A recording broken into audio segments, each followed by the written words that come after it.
ఈరోజు ప్రభువునందు ప్రియులారా, మందిరాన్ని మనం ప్రేమిస్తే గుర్తుపెట్టుకోనండి, మందిరానికి ఎప్పుడు ఒట్టి చేతల రాకూడదు, సిద్ధపడి రావాలి.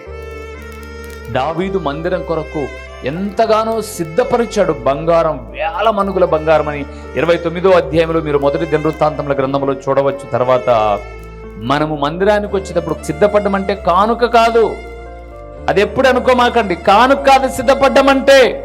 ఈరోజు ఆదివారము అన్న సంగతి నిన్ననే మనకు తెలుసు కాబట్టి నిన్నటి దిన కాలమునే ఏ డ్రెస్ వేసుకోవాలి, ఎన్నింటికి మందిరం అయితే నేను ఎన్నింటికి వెళ్ళాలి, నా తలంపులు, నా ఊహలు, నా ఆలోచనలు లేవగానే ఈరోజు పరిశుద్ధ మందిరం ఎడల తృష్ణ కలిగి ఉన్నాను అని సిద్ధపడి రావడం ప్రియులారా.